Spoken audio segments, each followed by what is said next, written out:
Alright, need a game. Something that's fresh for reviewing. Something that hasn't been talked about all that much, but it's mentioned quite a bit. So...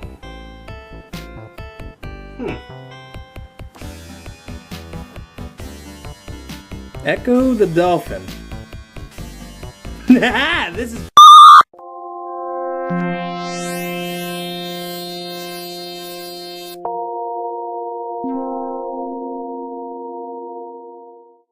Nobody ever talks about this game. It's well known and may get mentioned from time to time, but nobody ever really talks about it. Now the biggest question I have is, how can I do a proper review on Ecco without sounding biased? I know I love these games, but I know a lot of people don't. It's an acquired taste. You're playing as a dolphin, for Christ's sakes. But I guess I'll start off with Ecco's development cycle. It's actually pretty decisive. Now just keep in mind this info is actually pretty hard to find, and I'm not even sure if it's fully true, so just keep that in mind. In the early 90s, the war on video games was starting to heat up as Congress was beginning to have national hearings regarding video game violence thanks to a very subtle game called Mortal Kombat. And as we all know, unlike Nintendo, Sega didn't censor the gore, which ended up landing them on the hot seat among other games in their library. Wanting to not be the focus of such hearings, Sega decided they needed another game that showed they weren't all about violence, and this is where Ecco comes into play. About a year or so earlier, Ed Annunziata had been pitching its concept for Ecco to Sega with a pretty cold response. When Ed decided to transfer to EA for a better paying job, Sega asked what they could do to keep him in the company.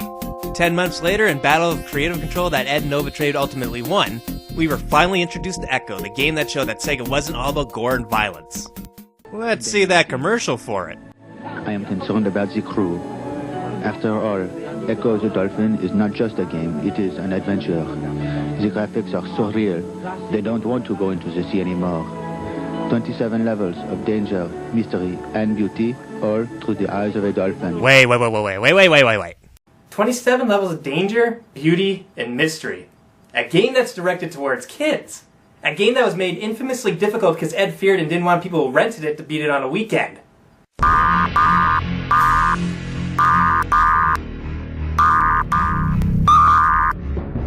Ed, you sick bastard. Now as we play, we get a little accustomed to how Ecco controls. According to the back of the case, it's with motions created by real dolphins. Well, there we go. I'm more intrigued now. Hey, what's this? I can dolphin shoot? Hell yeah! Oh, it only lets me talk to other creatures and brings up the map. Lame. How high can you fly in the sky? Well, let's find out.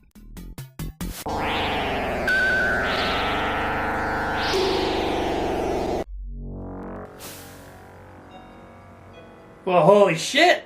We got ourselves a game! I guess the best way to go about this review is to go with the flow of the story. So a little bit of a rewind. We play as Ecco, a gifted dolphin whose pod and other sea life was sucked into the sky when he jumped out of the water, as we just saw, and he must travel the vast and dangerous ocean to find out what has happened to his pod and if he can even save them. Ecco's focus on gameplay is problem solving and exploring the locations to figure out how to reach the next level while you try to survive the harsh conditions of the ocean. As you may have noticed, there are two bars at the top of your screen. One represents your health, obviously, and the other represents your air. That's right, the developers of then called Novatrade wanted to make Ecco as realistic as possible in terms of gameplay and atmosphere. So you must surface for air or keep on the lookout for air pockets when you're deep into the caverns, or else you'll begin to drown, lose health, eventually die, hear this disturbing sound, and have to start the level all over again. Along the way, you'll speak to other dolphins and orcas that help explain what's going on and moves the story along pretty quickly. Soon you'll find out you must talk to the Big Blue, an old blue whale who has traveled to the Arctic to die in peace and may know what happened to Ecco's pod. So as we fast forward past the Undercaves where we sneak past a giant octopus, we reach the Vents, a level that is imperative that you complete correctly by finding the 3 lost dolphins. If you don't, you're going to have an even more miserable time trying to beat this insanely difficult game. Here's where you acquire the charge sonar, which allows Ecco to shoot sonar that damages enemy sea life after he initiates a charge attack. Oh, I do get a dolphin shooter. I'm gonna fuck shit up now. Or maybe not. The next level, the Lagoon, also had a side mission that involved saving more dolphins, which you would get a song that would confuse sharks. But because of a glitch, you get this power alongside the charge sonar shot, so don't bother! Okay, fast forward again to open ocean. It's nice to see a bit of different scenery, or lack— holy shit! Jesus Christ, now look at all the sharks! And that music! Fuck man, that's eerie! In fact, let's talk about the music for a bit, or do I even really have to talk about it? Echo's soundtrack has always been one of the highlights for the Genesis games, and especially the Sega CD port. Even with the majority of people who have said they hated Echo, they admit the music was top-notch and its ambience fit perfectly, giving that feeling that the ocean, your playing field, was a very scary, dangerous, and mysterious place. Now to Ice Zone. An Arctic setting. Cool. Not cool, not cool! I just dealt with a fuckload of sharks. Jesus Christ, wait! Want to make sure no one's crying that I was being rough with the chair. Jesus Christ! Kill it! Kill it, kill it, kill it!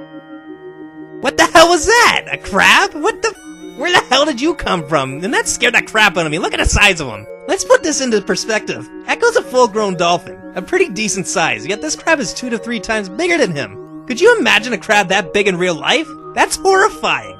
But this is something that'll happen regularly. Whether you have an enemy that'll pop out of nowhere, or you're swimming so fast you catch a creature from the corner of your eye, they will make you jump and scream a bad word at least once. And question, what the fuck was that? Okay, let's just find Big Blue and get... What was that noise? Oh, thank God. Man, even friends in this game will give you a heart attack. So we learned from the Big Blue that these storms happen about every 500 years, but he doesn't know why, so guess what? We now get to find a being called the Asteroid who seems to remember Echo, and tells him that he will help us, but we must help him first. Alright, I'll bite. I am playing the game and kinda forced into this. You must help me regain my full strength. You must travel to the past. Uh-oh. To the west is a sunken city called Atlantis. Uh-oh. Its people built a machine and used it to travel in time. Holy shit, I'm a time-traveling dolphin. Yes, you hear that right. I am a time-traveling shooting dolphin. Oh yeah! Now, we were off to the sunken city of Atlantis where scholars and archaeologists have only dreamed of finding. Or we have already found it and they went bye-bye thanks to this time machine. Ed, I think you were onto something and this theory needs to be explored further. Well, here we go. Now we're finally getting into some real backstory on Atlantis and why they made the key cliffs for Echo. And oh, there we go, aliens. Yep, that's right, I shit you not. The game involves aliens. So, every 500 years, the planet Vortex feeds on the Earth when the planets align. So, Echo's pod was just produce. And now dead. So, there you go. Your pod's dead, Echo. Game's over. Just give up. Like so many people did with this game because it's too fucking hard. But this is also where you start to fully see how the controls on Echo weren't the tightest. Due to the jumps you have to make and moving some of these rocks, in my opinion, I spent just a little bit more time than I wanted to on these parts. Now let's do that shortcut into the city forever and go back 55 million years into the past. Always got a kick out of this part. Any other media that handles time travel acts like it's this big adrenaline rush, but here it's like, man, what a trip. Is that a time-traveling dolphin? That's far out, man. Look at him go. Whee! Alright. No way, Dunkleosis! I don't even care that it popped out of nowhere. That's so cool! And what's this? Sing the song into the air to call it a Petrodon. The fuck is that? Well, I guess we're finding out. Jesus Christ, why does everything in this game have to pop out of nowhere? I think this review alone, I had to change my undies at least 3 times already. But anyway, welcome to Jurassic Beach, where all the qualities and weirdness that make Ecco the Dolphin have been heightened tenfold as we traverse our most dangerous setting yet. It is here where we deal with jellyfish, trilobites, a big bird, squids, Dunkleosteus, a giant seahorse, and asterballs. After we steal his globe to give him back his globe. That makes sense. He gives you unlimited oxygen and a depth sonar. Tells you to go back to Atlantis and travel back to the beginning of the game to finally see the unseen enemy. Okay, let's jump into the air again and yep, I'm in. The tube. I'm in space. I can now say I'm a time and space traveling alien fighting dolphin. You ain't saying that anywhere else in life. But goddamn, this stuff hits hard. But luckily, it's not too hard to figure out when you know where to swim. And after a couple minutes, you'll be going into the next... No. Get out. Get the fuck out.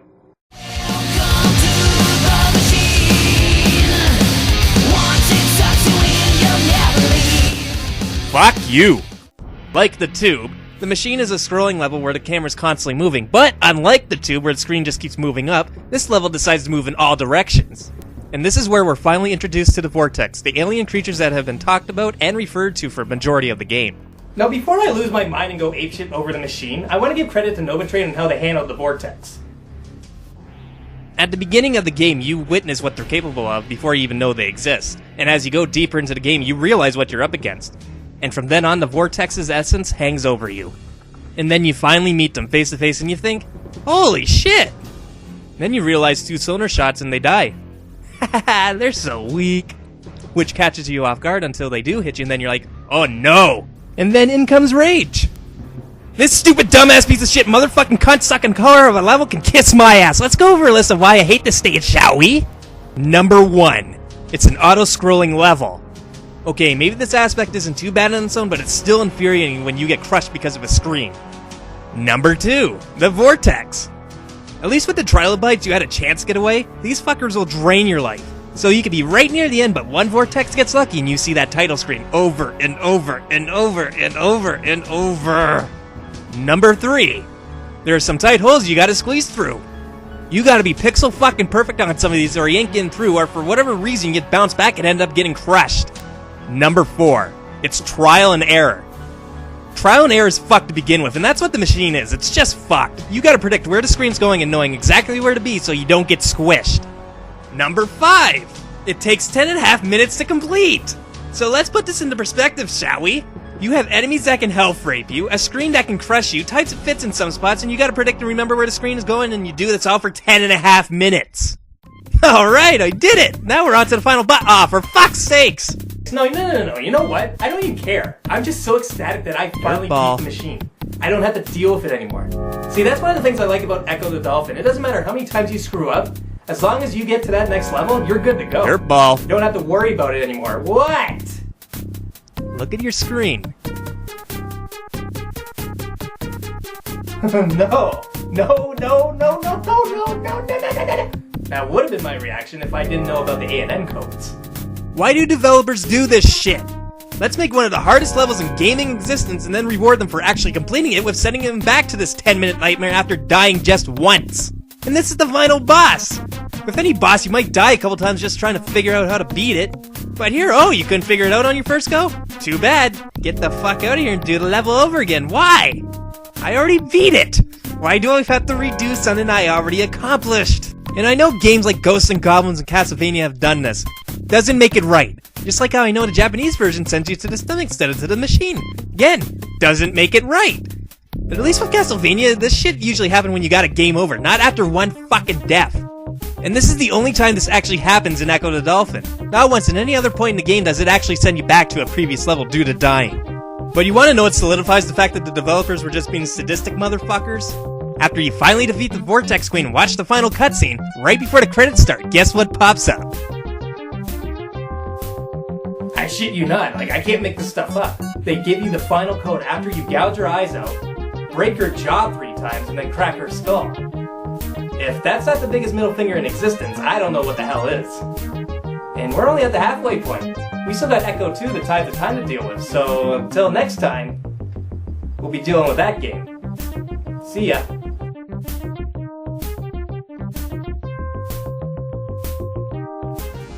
Hey, thanks for watching. If you like this video and like what I do, then you know what you gotta do. Hit the subscribe button, and I guess the like button. I think that's all I can ask you to do. Don't have the other fancy stuff.